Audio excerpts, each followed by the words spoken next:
Hello friends, welcome to my channel defence practice class চ্যানেলের তরফ থেকে তোমাদের সবাইকে স্বাগত। প্রত্যেক দিনের মতো আজকেও চলে এসেছি আরেকটি নতুন ভিডিও নিয়ে, এবং আজকের এই ভিডিওতে আমরা আলোচনা করব West Bengal police constable, Kolkata police কনস্টেবলের প্র্যাকটিস সেট নাম্বার 36। অলরেডি আমাদের 1 থেকে 35 পর্যন্ত প্র্যাকটিস সেট হয়ে গিয়েছে। যারা 1 থেকে 35 পর্যন্ত প্র্যাকটিস সেট না দেখেছ অবশ্যই দেখে নেবে, আমি ডিসক্রিপশনে প্লেলিস্টের লিঙ্ক দিয়ে দেব। এবং আজকের এই ভিডিওতে আমরা বাছাই করা এমসিকিউ প্রশ্ন নিয়ে আলোচনা করব। এর সাথে সাথে আমরা কিছু এক্সট্রা ফ্যাক্ট নিয়েও আলোচনা করব, যেগুলো তোমাদের পুলিশ এক্সামের জন্য খুবই গুরুত্বপূর্ণ। তো ভিডিওটি প্রথম থেকে শেষ পর্যন্ত দেখো এবং লাস্টে তোমাদের স্কোর নিচে কমেন্ট বক্সে কমেন্ট করে জানাবে। আজকের ভিডিওর ফার্স্ট প্রশ্ন দেখো, মায়ানমারের সর্বোচ্চ পর্বতশৃঙ্গ কোনটি? এখানে 4টি অপশন রয়েছে। তোমরা যদি সঠিক উত্তর জেনে থাকো অবশ্যই নিচে কমেন্ট বক্সে কমেন্ট করে জানাও। প্রত্যেকটি প্রশ্নে রয়েছে 5 সেকেন্ড সময়ে। তো ফ্রেন্ডস, এই প্রশ্নের সঠিক উত্তরটি হয়ে যাবে অপশন এ, কাকাবোরাজি। কাকাবোরাজি হলো মায়ানমারের সর্বোচ্চ পর্বতশৃঙ্গ। ওকে, এবং এই পর্বতশৃঙ্গটি উত্তরে অবস্থিত। এর উচ্চতার কথা যদি বলা হয় 5881 মিটার হচ্ছে এর উচ্চতা। এটি শুধুমাত্র মায়ানমারে নয়, সমগ্র দক্ষিণ পূর্ব এশিয়ার সর্বোচ্চ পর্বতশৃঙ্গ। ওকে, তো তোমরা মনে রাখবে দক্ষিণ পূর্ব এশিয়ার সর্বোচ্চ পর্বতশৃঙ্গের কথা যদি বলা হয় তখনও সঠিক উত্তর হয়ে যাবে কাকাবোরাজি। ওকে, এর পাশাপাশি কিছু এক্সট্রা ফ্যাক্ট দেখে নাও, যেমন ত্রিশূল। ত্রিশূল কি? এটি ভারতের উত্তরাখণ্ডে অবস্থিত একটি হিমালয় পর্বতশৃঙ্গ। ওকে, নেক্সট প্রশ্ন হলো 2 নম্বর প্রশ্ন, ভারতের সহযোগিতায় ভুটানে যে জলবিদ্যুৎ কেন্দ্র গড়ে উঠেছে সেটির নাম কি? তো এখানে 4টি অপশান রয়েছে। 4টি অপশানের মধ্যে সঠিক উত্তরটি হয়ে যাবে অপশান ডি, চুখা। তো তোমরা মনে রাখবে ভারতের সহযোগিতায় ভুটানে নির্মিত বিখ্যাত জলবিদ্যুৎ কেন্দ্রটি হলো চুখা জলবিদ্যুৎ কেন্দ্র। অপশান ডি সঠিক উত্তর। ওকে, তো চুখা জলবিদ্যুৎ প্রকল্পটি কোন নদীর উপর? তোমরা মনে রাখবে ওয়াংছু নদীর উপর নির্মিত হয়েছে, এবং এটি ভারত ও ভুটানের মধ্যে যৌথ সহযোগিতায় এটি গুরুত্বপূর্ণ নিদর্শন বা ভুটানের অর্থনৈতিক যে বড় ভূমিকা রয়েছে এই চুখা জলবিদ্যুৎ পরিযোজনার ফলেই। ওকে, এর পাশাপাশি তোমরা দেখে নাও, যেমন বাগমতী। বাগমতী কি? এটি নেপালের একটি প্রধান নদী। ওকে, নেপালের প্রধান নদীর কথা যদি বলা হয়, একটি প্রধান নদী হচ্ছে বাগমতী। তার পাশাপাশি দেখো থিম্পু এবং পারো রয়েছে। এগুলো কি? এটি ভুটানের 2টি প্রধান বিখ্যাত শহর হলো থিম্পু এবং পারো। ওকে, নেক্সট প্রশ্ন দেখো 3 নম্বর প্রশ্ন, ভুটানের দীর্ঘতম নদী কোনটি? সঠিক উত্তর হয়ে যাবে অপশন সি, মানস নদী হলো ভুটান ও ভারতের মধ্য দিয়ে প্রবাহিত একটি আন্তঃসীমান্ত নদী। ওকে, তো সঠিক উত্তর হয়ে যাবে অপশন সি, মানস। এর পাশাপাশি তোমরা এই পয়েন্টগুলো মনে রাখবে, যেমন রায়ডাক, সংকোচ এবং তিস্তা, এই 3টি নদী ভারতের মধ্য দিয়ে, ভারত এবং ভুটানের মধ্য দিয়ে প্রবাহিত হয়। ওকে, এবং ভুটানের যে অভ্যন্তরে যে দীর্ঘতম নদী হলো সেটি হচ্ছে, এখানে সঠিক উত্তর হয়ে যাবে মানস। ওকে, নেক্সট দেখো 4 নম্বর প্রশ্ন, তুরস্কের জনক নামে কে অভিহিত হন? এই প্রশ্নের সঠিক উত্তরটি হয়ে যাবে তুরস্কের জনক বলা হয়, এই প্রশ্নের সঠিক উত্তরটি হয়ে যাবে Mustafa Kemal Ataturk. Option B সঠিক উত্তর। ওকে, তো তোমরা মনে রাখবে মুস্তাফা কামাল পাশা ছিলেন তুরস্ক প্রজাতন্ত্রের প্রতিষ্ঠাতা এবং প্রথম রাষ্ট্রপতি। ওকে, প্রথম রাষ্ট্রপতি ছিল তুরস্কের। তুরস্ক একটি আধুনিক এবং ধর্মনিরপেক্ষ রাষ্ট্রে পরিণত করার জন্য তার অবদান অনস্বীকার্য। ওকে, এবং তোমরা মনে রাখবে তুরস্কের সংসদ তাকে আতাতুর্ক বলে। তুরস্কের সংসদ, ওকে, তাকে কি বলে? আতাতুর্ক বলে। আতাতুর্কের অর্থের কথা যদি বলা হয় তুর্কিদের জনক। ওকে, তুর্কিদের জনক তোমরা মনে রাখবে। এর পাশাপাশি বাকি অপশনগুলো দেখে নাও, জুলিয়াস নায়েরের কথা, তিনি ছিলেন তানজানিয়ার প্রতিষ্ঠাতা বা প্রথম রাষ্ট্রপতি যদি বলা হয় তানজানিয়ার। ওকে, এর পাশাপাশি দেখো জোসেফ টিটোর কথা যদি বলা হয় তিনি কে ছিলেন? তিনি ছিলেন যুগোস্লোভিয়ার প্রাক্তন রাষ্ট্রপতি ছিল। ওকে, প্রাক্তন রাষ্ট্রপতি ছিল যুগোস্লোভিয়ার। এর পাশাপাশি যদি বলা হয় কেনেথ কাউন্ডার কে ছিলেন, কেনেথ কাউন্ডারের কথা যদি বলা হয় তিনি ছিলেন জাম্বিয়ার প্রথম রাষ্ট্রপতি। ওকে, তো তার পাশাপাশি এই এক্সট্রা পয়েন্টগুলো মনে রাখবে, তোমাদের পরীক্ষার জন্য খুবই গুরুত্বপূর্ণ। নেক্সট প্রশ্ন দেখো, 5 নম্বর প্রশ্ন, নেপালের সর্বোচ্চ পর্বতশৃঙ্গ কোনটি? সঠিক উত্তরটি হয়ে যাবে অপশন ডি, মাউন্ট এভারেস্ট হলো নেপালের সর্বোচ্চ পর্বতশৃঙ্গ। অপশন ডি সঠিক উত্তর। তোমরা মনে রাখবে মাউন্ট এভারেস্ট শুধুমাত্র নেপালেরই নয়, এটি বিশ্বের সর্বোচ্চ পর্বতশৃঙ্গ। এর উচ্চতার কথা যদি বলা হয় 8848.86 মিটার হচ্ছে এর উচ্চতা মাউন্ট এভারেস্টের। ওকে, এবং নেপালে এটিকে কি বলা হয়, নেপালের কথা যদি বলা হয় তোমরা মনে রাখবে নেপালে মাউন্ট এভারেস্টকে বলা হয় সাগর মাতা বলা হয়। ওকে, এবং তিব্বতের কথা যদি বলা হয় তিব্বতে কি বলা হয়, তিব্বতে বলা হয় একে চোমোলুংমা বলা হয়। ওকে, চোমোলুংমা বলা হয় তিব্বতে। তো তার সাথে এই পয়েন্টগুলো মনে রাখবে, তোমাদের পরীক্ষার জন্য মোস্ট ইম্পর্ট্যান্ট। ওকে, কারাকোরামের কথা যদি বলা হয়, কারাকোরাম এটি একটি পর্বতশ্রেণী। ওকে, কোনো শৃঙ্গ নয়। এবং নন্দা দেবীর কথা যদি বলা হয় এটি ভারতের দ্বিতীয় সর্বোচ্চ শৃঙ্গ, দ্বিতীয় সর্বোচ্চ শৃঙ্গ হচ্ছে নন্দা দেবী। ওকে, এবং এটি সম্পূর্ণরূপে ভারতেই অবস্থিত নন্দা দেবী, তোমরা মনে রাখবে।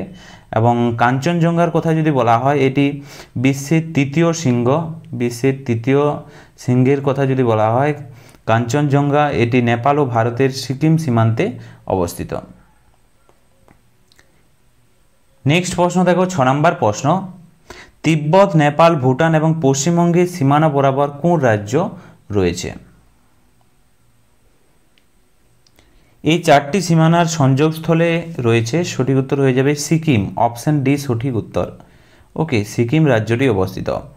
সিকিমের কথা যদি বলা হয় সিকিম ভারতের একটি উত্তর পূর্বাঞ্চলীয় রাজ্য এবং যা ভৌগোলিকভাবে অত্যন্ত গুরুত্বপূর্ণ। তোমরা মনে রাখবে এর উত্তরে রয়েছে চীন, তিব্বত, পূর্বে ভুটান এবং পশ্চিমে নেপাল এবং দক্ষিণে রয়েছে পশ্চিমবঙ্গ। খুবই গুরুত্বপূর্ণ, তোমাদের পরীক্ষাতে এ ধরনের প্রশ্ন আসতে পারে। কি কি রয়েছে সিকিমের পূর্ব, পশ্চিম, উত্তর, দক্ষিণে, অবশ্যই মনে রাখবে। ওকে, এর পাশাপাশি বাকি যে স্টেটগুলি রয়েছে যেমন অসম, মিজোরাম এবং ত্রিপুরা, এই রাজ্যগুলির সীমানা ওকে তোমরা মনে রাখবে বিশেষ করে নেপাল ও তিব্বতের সঙ্গে এগুলো যুক্ত নয়। নেক্সট দেখো 7 নম্বর প্রশ্ন, government of the people for the people, এই উক্তিটি কার? Government of the people by the people for the people উক্তিটি কার? সঠিক উত্তর হয়ে যাবে আব্রাহাম লিঙ্কন। অপশন বি সঠিক উত্তর। ওকে, তো মার্কিন যুক্তরাষ্ট্রের প্রাক্তন রাষ্ট্রপতি আব্রাহাম লিঙ্কনের এইটি উক্তি। তোমরা মনে রাখবে 1863 সালে আমেরিকার যখন গৃহযুদ্ধ হয় সেই সময় গেটিসবার্গ যে ভাষণ দেওয়া হয়েছিল তিনি গণতন্ত্রের এই অমর সংজ্ঞাটি দিয়েছিলেন, এই উক্তিটি তখন দিয়েছিলেন। ওকে, এর পাশাপাশি তোমরা মনে রাখবে রুশো, হেগ এবং হবস এদের কথা যদি বলা হয় এরা কে ছিলেন? এরা সকলেই ইউরোপের বিখ্যাত দার্শনিক ছিলেন। ওকে, নেক্সট প্রশ্ন দেখো 8 নম্বর প্রশ্ন, ভারতের প্রথম ভাষাভিত্তিক গঠিত রাজ্য কোনটি? সঠিক উত্তরটি হয়ে যাবে এখানে অন্ধ্রপ্রদেশ। অপশন বি সঠিক উত্তর। ওকে, তো তোমরা মনে রাখবে 1953 সালের 1 অক্টোবর, ওকে 1953 সালের 1 অক্টোবর মাদ্রাস প্রেসিডেন্সি থেকে তেলেগু ভাষী অঞ্চলকে আলাদা করে অন্ধ্রপ্রদেশ গঠন করা হয়। ওকে, তো সঠিক উত্তর হয়ে যাবে অপশন বি। এর পাশাপাশি দেখো যেমন মধ্যপ্রদেশ, অসম, তামিলনাড়ু এই রাজ্যগুলি পরবর্তীকালে পুনর্গঠন আইন 1956 অধীনে গঠিত হয় এবং পুনর্গঠিত হয়ে ওকে এবং প্রথম যেটি ছিল সেটি হচ্ছে অন্ধ্রপ্রদেশ ভাষাভিত্তিক। ওকে, নেক্সট দেখো 9 নম্বর প্রশ্ন, কোন দেশে অলিখিত সংবিধান আছে? অলিখিত সংবিধানের কথা যদি বলা হয় সঠিক উত্তর হয়ে যাবে Great Britain. Option D. Okay, Great ব্রিটেনের সংবিধানে কোনো একক লিখিত দলিলে আবদ্ধ নয়, এটি বিভিন্ন যে ঐতিহাসিক আইন, বিচার বিভাগীয় যে রায়, প্রথা, চুক্তি এর ভিত্তি করেই গড়ে উঠেছে। ওকে, তো সঠিক উত্তর হয়ে যাবে অপশন ডি, গ্রেট ব্রিটেন। ওকে, এর পাশাপাশি তোমরা মনে রাখবে আমেরিকা, ফ্রান্স এবং ভারত এই তিনটি দেশেরই সুনির্দিষ্ট এবং লিখিত সংবিধান রয়েছে। ওকে, নেক্সট দেখো 10 নম্বর প্রশ্ন, রাষ্ট্রবিজ্ঞানের জনক কে?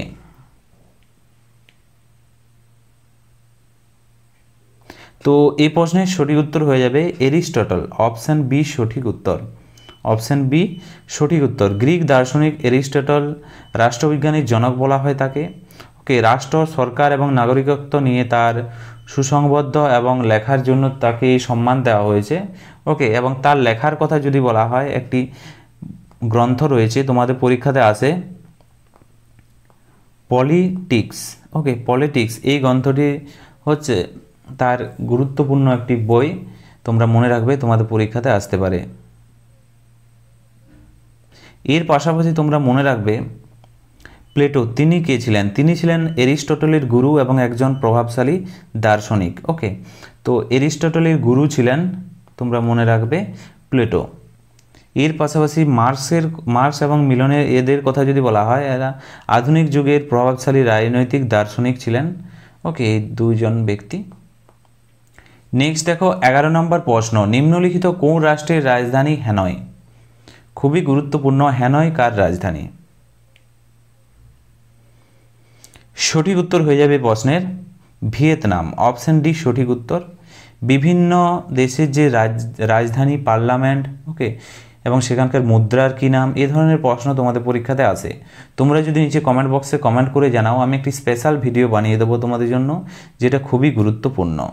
ওকে, তো তোমরা মনে রাখবে ভিয়েতনাম সম্বন্ধে, মনে রাখবে হ্যানয় হলো ভিয়েতনামের রাজনৈতিক ও সাংস্কৃতিক কেন্দ্র। ভিয়েতনামের বৃহত্তম শহর হলো, তোমাদের পরীক্ষাতে আসতে পারে, বৃহত্তম শহর হো চি মিন। এই সিটিটি হলো ভিয়েতনামের বৃহত্তম শহর। ওকে, এর পাশাপাশি হংকংয়ের কথা যদি বলা হয়, হংকং এটি চীনের একটি বিশেষ প্রশাসনিক অঞ্চল, হংকং চীনে অবস্থিত। উত্তর কোরিয়ার কথা যদি বলা হয়, উত্তর কোরিয়া এর রাজধানীর কথা যদি বলা হয় পিয়ং ইয়ং। ওকে, পিয়ং ইয়াং হলো উত্তর কোরিয়ার রাজধানী। ওকে, লাওসের কথা যদি বলা হয়, ওকে, লাওস এর রাজধানী হচ্ছে ভিয়েনতিয়ান। ওকে, তোমাদের পরীক্ষাতে আসতে পারে, ভিয়েনতিয়ান হলো লাওসের রাজধানী। নেক্সট দেখো 12 নম্বর প্রশ্ন, সোনার কেল্লার সঙ্গে কোন শহরটি যুক্ত?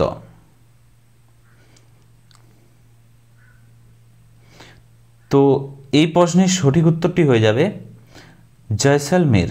অপশন এ সঠিক উত্তর। ওকে, সত্যজিৎ রায়ের বিখ্যাত যে চলচ্চিত্র সোনার কেল্লা, এর কাহিনী এই জয়সলমের দুর্গ বা জয়সলমের এই যে ফোর্ট রয়েছে, একে কেন্দ্র করেই নির্মাণ করা হয়েছিল এই চলচ্চিত্রটি, সত্যজিৎ রায়ের। তোমাদের পরীক্ষাতে আসতে পারে সত্যজিৎ রায়ের বিখ্যাত যে চলচ্চিত্র, সেটির নাম কি? সোনার কেল্লা। সোনার কেল্লা কার যদি বলা হয়? সত্যজিৎ রায়ের। ওকে, এবং এই দুর্গটি তার হলুদ বেলে পাথরের জন্য সোনার কেল্লা বা বিশ্বজুড়ে খ্যাতলাভ করেছে, মনে রাখবে। এবং বিকানের, যোধপুর এবং পোখরানের কথা যদি বলা হয়, এগুলি রাজস্থানের বিখ্যাত একটি শহর। ওকে,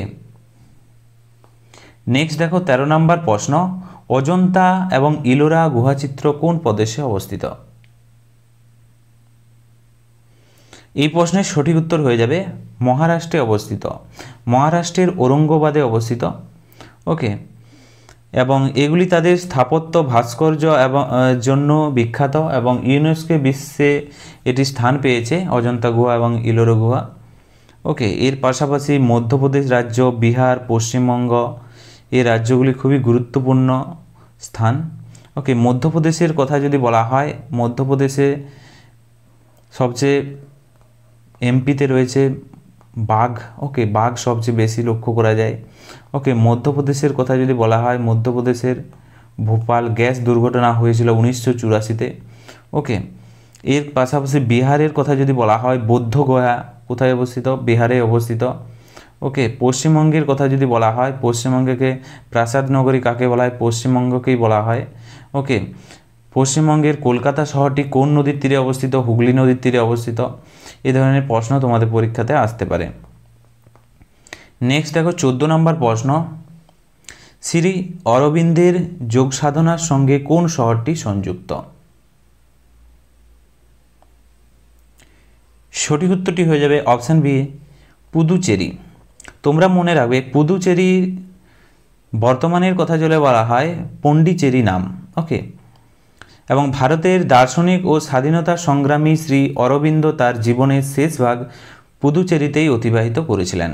ওকে, এর পাশাপাশি তোমরা মনে রাখবে চেন্নাই, ব্যাঙ্গালোর এবং তিরুবনন্তপুরম খুবই গুরুত্বপূর্ণ। ওকে, কেরলের কথা যদি বলা হয় কেরলের রাজধানী ত্রিবান্দম বা তিরুবনন্তপুরম। ওকে, ব্যাঙ্গালোরকে যদি বলা হয় কর্ণাটকের রাজধানী হচ্ছে ব্যাঙ্গালোর। ওকে, তো তার সাথে সাথে এই পয়েন্টগুলো মনে রাখবে। নেক্সট দেখো 15 নম্বর প্রশ্ন, মেরিনা বিচ কোন শহরের আছে? সঠিক উত্তর হয়ে যাবে অপশান এ, চেন্নাইতেই রয়েছে মেরিনা বিচ। ওকে, মেরিনা বিচ তামিলনাড়ুর রাজধানী চেন্নাই শহরের বঙ্গোপসাগরের তীরে অবস্থিত এবং এটি ভারতের দীর্ঘতম এবং বিশ্বের দীর্ঘতম সৈকতের শহরের সৈকতের কথা যদি বলা হয় এই চেন্নাই মেরিনা বিচ খুবই গুরুত্বপূর্ণ। ওকে, এবং মুম্বাইয়ের কথা যদি বলা হয় মুম্বাই খুবই গুরুত্বপূর্ণ, তোমাদের পরীক্ষাতে আসতে পারে জুহু বিচ। ওকে, তাছাড়াও তোমাদের আসতে পারে চৌপাটির মতো বিখ্যাত সৈকত রয়েছে এই মুম্বাইতে। ওকে, এবং পুরীর কথা যদি বলা হয় এটি উড়িষ্যার একটি বিখ্যাত সৈকত ও তীর্থস্থান, উড়িষ্যার পুরী।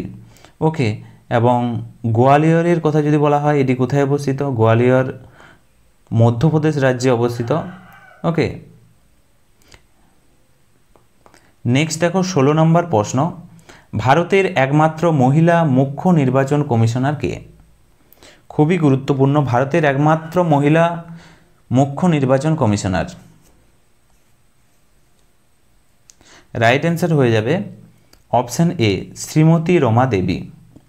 ওকে, তো তোমরা মনে রাখবে ভারতের একমাত্র মহিলা মুখ্য নির্বাচন কমিশনার হলেন Shrimati VS Rama Devi. Option A সঠিক উত্তর। ওকে, তিনি 1990 সালে কিছু সময়ের জন্য এই পদে দায়িত্ব পালন করেন এবং তিনি ভারতের প্রথম এবং এখনও পর্যন্ত একমাত্রই মহিলা মুখ্য নির্বাচন কমিশনার। ওকে, এর পাশাপাশি তোমাদের পরীক্ষাতে আসতে পারে কিরণ বেদি, তিনি ভারতের প্রথম IPS অফিসার। ওকে, এবং শ্রীমতী ফতেমা বিবির কথা যদি বলা হয় তিনি ভারতের সুপ্রিম কোর্টের সুপ্রিম কোর্টের প্রথম মহিলা বিচারপতি হলেন শ্রীমতী ফতেমা বিবি। ওকে, তো তার পাশাপাশি এই পয়েন্টগুলো নোট করে নেবে, খুবই গুরুত্বপূর্ণ তোমাদের এক্সামের জন্য। এবং তোমাদের যদি ভিডিওটি ভালো লেগে থাকে অবশ্যই তোমরা লাইক করো এবং তোমরা এখনও পর্যন্ত যারা চ্যানেলটিকে সাবস্ক্রাইব করে না রেখেছ চ্যানেলটিকে সাবস্ক্রাইব করে রাখতে পারো। 17 নম্বর প্রশ্ন দেখো, ভারতের প্রথম নির্বাচন কমিশনার কে ছিলেন? তো আগের প্রশ্নটা কী ছিল? ভারতের একমাত্র মহিলা নির্বাচন কমিশনার S রমা দেবী, সঠিক উত্তর হয়েছিল। এবং এখানে বলেছে প্রথম নির্বাচন কমিশনার, সেখানে সঠিক উত্তর হয়ে যাবে সুকুমার সেন। অপশান সি সঠিক উত্তর। ওকে, তো সুকুমার সেনের কথা যদি বলা হয় তিনি 1950 থেকে 1958 সাল পর্যন্ত এই পদে ছিলেন। ওকে, এবং তার সুদক্ষ যে নেতৃত্ব স্বাধীন ভারতের প্রথম 2টি সাধারণ নির্বাচন করিয়েছিলেন তিনি 1951 এবং 52 নির্বাচন একটি করিয়েছিলেন, আরেকটি করেছিলেন 1957 নির্বাচন করিয়েছিলেন। ওকে, যা ভারতীয় গণতন্ত্রের ভিত্তি স্থাপন করেছিল তার সময়ে। ওকে, এর পাশাপাশি বলা যদি হয় ডক্টর নাগেন্দ্র সিং, তিনি কে ছিলেন? তিনি আন্তর্জাতিক বিচারালয়ে বা ইন্টারন্যাশনাল চিফ জাস্টিসের সভাপতি ছিলেন পদে। ওকে, এবং এখানে দেখো আরেকটি অপশান রয়েছে PK সুন্দরম, তিনি কে ছিলেন? তিনি ভারতের একমাত্র প্রাক্তন মুখ্য নির্বাচন কমিশনার ছিলেন। ওকে, প্রাক্তন ছিলেন এবং তিনি প্রথম নন, প্রথম হলেন। Option C is the correct answer. Next প্রশ্ন দেখো 18 নম্বর প্রশ্ন, ভারতের সুপ্রিম কোর্টের প্রথম বিচারপতি হিসাবে কে বাঙালি যোগদান করেন? তো এখানে বলা হয়েছে কে বাঙালি যোগদান করেছিলেন। কে শপথ নিয়েছিলেন? সঠিক উত্তর হয়ে যাবে option A, Vijay Kumar Mukhopadhyay. Option A সঠিক উত্তর। তোমরা মনে রাখবে ভারতের সুপ্রিম কোর্টের প্রথম বাঙালি প্রধান বিচারপতি ছিলেন বিজয় কুমার মুখোপাধ্যায় এবং তিনি ভারতের চতুর্থ বিচারপতি হিসাবে শপথ নিয়েছিলেন। ওকে, এবং তার সময়কালের কথা যদি বলা হয় 1954 থেকে 1956 সাল পর্যন্ত তিনি বিচারপতি পদে ছিলেন। ওকে, এর পাশাপাশি তোমাদের পরীক্ষাতে আসতে পারে, দেখো অমর কুমার মুখোপাধ্যায়ের কথা। ওকে, অমর কুমার তিনি কোনো বিচারপতি ছিলেন না। ওকে, এবং সব্যসাচী মুখোপাধ্যায়ের কথা যদি বলা হয়, তিনিও একজন বাঙালি এবং ভারতের প্রধান বিচারপতি ছিলেন। তার কথা যদি বলা হয় 1989 সালে তিনি পদে নিযুক্ত হয়েছিলেন। ওকে, তিনিও বাঙালি বিচারপতি ছিলেন 1989 সালে। নেক্সট দেখো 19 নম্বর প্রশ্ন, ভারতের সুপ্রিম কোর্টের প্রথম প্রধান বিচারপতি কে ছিলেন? তো এখানে বলা হয়েছে সুপ্রিম কোর্টের প্রথম বিচারপতির কথা ভারতের। সঠিক উত্তর হয়ে যাবে Hiralal J Kania. Option D সঠিক উত্তর। ওকে, এবং তোমরা মনে রাখবে হীরালাল জে কানিয়ার সময়কালের কথা যদি বলা হয় 1950-এর 26শে জানুয়ারি তিনি ভারতের সুপ্রিম কোর্টের বিচারপতি হিসাবে শপথ নিয়েছিলেন। ওকে, নেক্সট প্রশ্ন দেখো 20 নম্বর প্রশ্ন, নিম্নলিখিত কোন লোকসভার অধ্যক্ষ পরবর্তীকালে ভারতের রাষ্ট্রপতি পদ অলঙ্কিত করেছিল? খুবই গুরুত্বপূর্ণ প্রশ্ন। লোকসভার অধ্যক্ষ যিনি পরবর্তীকালে ভারতের রাষ্ট্রপতি পদ অলঙ্কিত করেছিল, সঠিক উত্তর হয়ে যাবে এখানে নীলম সঞ্জীব রেড্ডি। ওকে, রাইট অ্যান্সার হয়ে যাবে অপশান বি। মনে রাখবে লোকসভার অধ্যক্ষ থাকাকালীন পরবর্তীকালে ভারতের রাষ্ট্রপতি হন নীলম সঞ্জীব রেড্ডি। ওকে, একমাত্র যিনি লোকসভার অধ্যক্ষ ছিলেন এবং পরবর্তীকালে রাষ্ট্রপতি পদে শপথ নিয়েছিলেন। সালের কথা যদি বলা হয় 1977 সালে ভারতের ষষ্ঠম রাষ্ট্রপতি হিসাবে তিনি শপথ নিয়েছিলেন। ওকে, ষষ্ঠম রাষ্ট্রপতি হিসাবে শপথ নিয়েছিলেন। এর পাশাপাশি তোমরা মনে রাখবে হুকুম সিং এবং এখানে দেখো বলরাম জাখর, তারা দুজন কি ছিলেন? লোকসভার অধ্যক্ষ ছিলেন। ওকে, নেক্সট দেখো 21 নম্বর প্রশ্ন, ভারতের লোকসভার প্রথম অধ্যক্ষ কে ছিলেন? ভারতের লোকসভার প্রথম অধ্যক্ষ ছিলেন, সঠিক উত্তর হয়ে যাবে Ganesh Vasudev Mavalankar. Okay, right answer হয়ে যাবে Ganesh Vasudev Mavalankar, GV Mavalankar. Option D is the right answer. যারা অপশান ডি করেছো সঠিক উত্তর। ওকে, তো তোমরা মনে রাখবে গণেশ বাসুদেব মাভালঙ্কার বা GV মাভালঙ্কারের সময়কালের কথা 1952 থেকে 1956 সাল পর্যন্ত লোকসভার জনক বা অধ্যক্ষ ছিলেন। ওকে, নেক্সট প্রশ্ন দেখো 22 নম্বর প্রশ্ন, ভারতের প্রথম অস্থায়ী প্রধানমন্ত্রী কে ছিলেন? অস্থায়ী প্রধানমন্ত্রীর কথা বলা হয়েছে, সঠিক উত্তর হয়ে যাবে এখানে গুলজারিলাল নন্দা। অপশান এ সঠিক উত্তর। ওকে, তো তোমরা মনে রাখবে তিনি দুইবার খুব কম সময়ের জন্য ভারতের অস্থায়ী প্রধানমন্ত্রী হিসাবে দায়িত্ব পালন করেছিলেন। প্রথমবার জওহরলাল নেহরুর যখন মৃত্যু হয় তখন তিনি শপথ নিয়েছিলেন। সালটি মনে রাখবে 1964 সালে। ওকে, এর পাশাপাশি আরেকটি দ্বিতীয়বার তিনি কখন শপথ নিয়েছিলেন? দ্বিতীয়বার অস্থায়ী প্রধানমন্ত্রী হিসাবে দায়িত্ব নিয়েছিলেন। ওকে, লাল বাহাদুর শাস্ত্রীর যখন মৃত্যু হয়। ওকে, লাল বাহাদুর শাস্ত্রীর যখন মৃত্যু হয়, সালটি মনে রাখবে 1966 সালে। খুবই গুরুত্বপূর্ণ। ওকে, এর পাশাপাশি মনে রাখবে ইন্দিরা গান্ধী ভারতের প্রথম মহিলা প্রধানমন্ত্রী ছিল, এবং তার মৃত্যুর কথা যদি বলা হয় 1984 খ্রিস্টাব্দে শ্রীমতী ইন্দিরা গান্ধীর মৃত্যু হয়।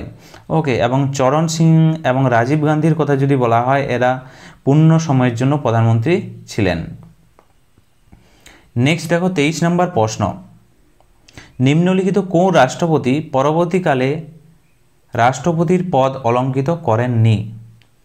ওকে, মানে রাষ্ট্রপতি হননি, উপরাষ্ট্রপতি পরবর্তীকালে রাষ্ট্রপতি হননি। তো এখানে 4টি অপশান রয়েছে, চারটি অপশনের মধ্যে সঠিক উত্তরটি হয়ে যাবে অপশন সি, গোপাল স্বরূপ পাঠক। ওকে, তো উপরাষ্ট্রপতি থাকলেও পরবর্তীকালে রাষ্ট্রপতি হননি তিনি। 1989 থেকে 1974 সাল পর্যন্ত ভারতের উপরাষ্ট্রপতি ছিলেন গোপাল স্বরূপ পাঠক। তোমরা সালটা মনে রাখবে। ওকে, এর পাশাপাশি ভিভি গিরি, জাকির হুসেন, ওকে, এবং সর্বপল্লী রাধাকৃষ্ণ, এরা তিনজনই উপরাষ্ট্রপতি হিসাবে দায়িত্ব পালনের পর ভারতের রাষ্ট্রপতি নির্বাচিত হয়েছিলেন। নেক্সট দেখো 24 নম্বর প্রশ্ন, ভারতের প্রথম উপরাষ্ট্রপতি কে ছিলেন? সঠিক উত্তর হয়ে যাবে option D, doctor Sarvepalli Radhakrishnan হলেন ভারতের প্রথম উপরাষ্ট্রপতি। তিনি 1952 থেকে 1962 পর্যন্ত টানা 2 বার উপরাষ্ট্রপতি ছিলেন এবং পরবর্তীকালে ভারতের দ্বিতীয় রাষ্ট্রপতি নির্বাচিত হন। ওকে, এবং তার জন্মদিনের কথা যদি বলা হয়, 5ই সেপ্টেম্বর তার জন্মদিন হিসাবে ভারতের শিক্ষক দিবস হিসাবে পালন করা হয়। ওকে, এর পাশাপাশি তোমরা মনে রাখবে জাকির হোসেন এবং ভিভি গিরি, এরা ডক্টর সর্বপল্লী রাধাকৃষ্ণনের পর ভারতের উপরাষ্ট্রপতি হয়েছিলেন। ওকে, এর পাশাপাশি তোমরা মনে রাখবে গোপাল স্বরূপ পাঠকের কথা।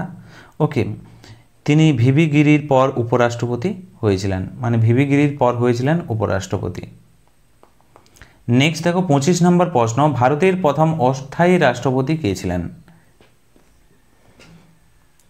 এখানেও সঠিক উত্তর হয়ে যাবে option A, V V Giri, option A সঠিক উত্তর। ওকে, 1969 সালে তৎকালীন রাষ্ট্রপতি ডক্টর জাকির হোসেনের মৃত্যু হয়। ওকে, কর্মরত অবস্থায় তিনি অফিসেই মারা গিয়েছিলেন। ওকে, তখন তিনি উপরাষ্ট্রপতি হিসাবে ভিভি গিরি ভারতের প্রথম অস্থায়ী রাষ্ট্রপতির দায়িত্ব গ্রহণ করেছিলেন। ওকে, তিনি তখন উপরাষ্ট্রপতি ছিলেন এবং তার আচমকা যে মৃত্যু হয় কর্মরত অবস্থায় জাকির হোসেনের, ওকে, তারপর তিনি অস্থায়ী রাষ্ট্রপতি হিসাবে শপথ নিয়েছিলেন। নেক্সট দেখো 26 নম্বর প্রশ্ন, মোসাদ কোন দেশের গুপ্তচর সংস্থা? খুবই গুরুত্বপূর্ণ, 3টি স্টার দিয়ে রাখো। বিভিন্ন দেশের যে গুপ্তচর সংস্থা আছে এগুলো থেকে তোমাদের পরীক্ষাতে প্রশ্ন আসে। যদি বলা হয় কোন দেশের গুপ্তচর সংস্থা, তোমাদের পরীক্ষাতে আসতে পারে ওকে ইন্ডিয়া। ওকে, আইএসআই কোন দেশের? পাকিস্তান। এ ধরনের প্রশ্ন তোমাদের পরীক্ষাতে আসে। এখানে বলা হয়েছে মোসাদ, খুবই গুরুত্বপূর্ণ। ওকে, এটি হচ্ছে ইসরায়েল, অপশন ডি সঠিক উত্তর। ওকে, মোসাদ ইসরায়েলের একটি জাতীয় গোয়েন্দা সংস্থা। মোসাদ তার গোপন যে অভিযান এবং গোয়েন্দা যে কার্যকলাপ তার জন্য বিশ্বজুড়ে তিনি এই মোসাদ এই সংস্থাটা পরিচিত। ওকে, এর পাশাপাশি তোমরা মনে রাখবে ইরানের প্রধান যে গোয়েন্দা সংস্থা রয়েছে, গোয়েন্দা মন্ত্রণালয়, তার নাম তোমরা মনে রাখবে MOIS। ওকে, দক্ষিণ আফ্রিকার কথা যদি বলা হয় স্টেট সিকিউরিটি এজেন্সি। ওকে, SSA, স্টেট সিকিউরিটি এজেন্সি। ওকে, এবং ফ্রান্সের কথা যদি বলা হয়, ফ্রান্সের যে গোয়েন্দা সংস্থা রয়েছে অবশ্যই তোমরা মনে রাখবে DGSE, খুবই গুরুত্বপূর্ণ। ইরান, দক্ষিণ আফ্রিকা, ফ্রান্স এবং ইসরায়েল তোমাদের পরীক্ষার জন্য গুরুত্বপূর্ণ। নেক্সট দেখো 27 নম্বর প্রশ্ন, ভারতের কোন কেন্দ্রশাসিত অঞ্চলটি আয়তনে সবচেয়ে ছোট? সঠিক উত্তর হয়ে যাবে লাক্ষাদ্বীপ, অপশন ডি সঠিক উত্তর। ওকে, তোমরা মনে রাখবে লাক্ষাদ্বীপ হলো আয়তনে ভারতের ক্ষুদ্রতম এবং কেন্দ্রশাসিত অঞ্চল। ওকে, আরব সাগরে অবস্থিত এই দ্বীপপুঞ্জের মোট আয়তন প্রায় 32 বর্গ কিলোমিটার। ওকে, এবং 62টি ছোট্ট ছোট্ট দ্বীপ নিয়ে গঠিত। তোমাদের পরীক্ষাতে আসতে পারে লাক্ষাদ্বীপ 62টি ছোট্ট ছোট্ট দ্বীপ নিয়ে গঠিত। ওকে, এবং আন্দামান নিকোবর দ্বীপপুঞ্জের কথা যদি বলা হয়, এটি আয়তনে ভারতের বৃহত্তম কেন্দ্রশাসিত অঞ্চল। ওকে, এবং দাদরা ও নগর হাভেলি হচ্ছে এই দুইটি একত্রিত কেন্দ্রশাসিত অঞ্চল এবং লাক্ষাদ্বীপের চেয়ে এটি বড়। ওকে, লাক্ষাদ্বীপের চেয়ে বড় এটি। নেক্সট দেখো 28 নম্বর প্রশ্ন, লাক্ষাদ্বীপ ও মিনিকয়ের রাজধানী কোথায়? সঠিক উত্তর হয়ে যাবে প্রশ্নের কাভারাত্তি, অপশন ডি সঠিক উত্তর। ওকে, কাভারাত্তি লাক্ষাদ্বীপের প্রশাসনিক কার্যক্রমের কেন্দ্র এবং এটি গুরুত্বপূর্ণ পর্যটক একটি স্থল। ওকে, পোর্ট ব্লেয়ারের কথা যদি বলা হয়, এটি আন্দামান নিকোবর দ্বীপপুঞ্জের রাজধানী। ওকে, আন্দামান নিকোবর দ্বীপপুঞ্জের, তোমরা মনে রাখবে। এবং সিলভাসার কথা যদি বলা হয়, সিলভাসা এটি দাদরা ও নগর হাভেলির, মনে রাখবে দাদরা ও নগর হাভেলি এই দুইটি কেন্দ্রশাসিত অঞ্চলের রাজধানী। ওকে, চণ্ডীগড়ের কথা যদি বলা হয়, চণ্ডীগড় এটা হচ্ছে কেন্দ্রশাসিত অঞ্চলের পাশাপাশি এটি দুটি রাজ্য, ওকে, পাঞ্জাব ও হরিয়ানা, তোমরা মনে রাখবে পাঞ্জাব এবং হরিয়ানা, ওকে, এই দুইটি রাজ্যের রাজধানীর কথা যদি বলা হয় সঠিক উত্তর হবে চণ্ডীগড়। ওকে, নেক্সট দেখো 29 নম্বর প্রশ্ন, সাপ তাড়ানোর জন্য কোন অ্যাসিড ঘরে ছড়ানো হয়? খুবই গুরুত্বপূর্ণ, ফটাফট সঠিক উত্তর নিচে কমেন্ট বক্সে কমেন্ট করে জানাও। রাইট অ্যান্সার হয়ে যাবে কার্বলিক অ্যাসিড, অপশান বি সঠিক উত্তর। ওকে, তোমরা মনে রাখবে কার্বলিক অ্যাসিড যাকে কি বলা হয়, ফেনল বলা হয়। তোমাদের পরীক্ষাতে আসতে পারে ফেনল কি, ফেনলকেই কার্বলিক অ্যাসিড বলা হয়, সাপ তাড়ানোর জন্য ব্যবহার করা হয়। এবং ফেনলের সংকেত তোমাদের পরীক্ষাতে দিয়ে দিতে পারে, খুবই গুরুত্বপূর্ণ, C6H5OH। ওকে, OH হচ্ছে ফেনল গ্রুপ। ওকে, তোমরা মনে রাখবে C6H5OH হচ্ছে ফেনলের সংকেত। নেক্সট দেখো, লাল রঙের নদী কোন দেশে দেখতে পাওয়া যায়? সঠিক উত্তর হয়ে যাবে এখানে ভিয়েতনাম, অপশান সি সঠিক উত্তর। যারা যারা অপশান সি করেছো সঠিক উত্তর।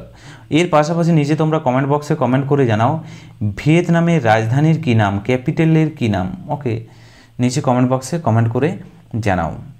এবং এর পাশাপাশি নিচে কমেন্ট বক্সে কমেন্ট করে জানাও র কোন দেশের গোয়েন্দা বিভাগ, ISI কোন দেশের গোয়েন্দা বিভাগ, নিচে কমেন্ট বক্সে কমেন্ট করে জানাও। প্রশ্নগুলো তোমাদের জন্য রইল। এবং তোমরা 30টি প্রশ্নের মধ্যে কত স্কোর করতে পারলে অবশ্যই নিচে কমেন্ট বক্সে কমেন্ট করে জানাবে। এবং আজকের এই ভিডিওটি কেমন লাগলো অবশ্যই লাইক করো, এবং এখনও পর্যন্ত যারা চ্যানেলটিকে সাবস্ক্রাইব না করেছো চ্যানেলটিকে সাবস্ক্রাইব করে রাখো। আজকের ভিডিওটি আমরা এখানেই শেষ করছি। ওকে, তো থ্যাংক ইউ ফর ওয়াচিং। জয় হিন্দ, জয় ভারত।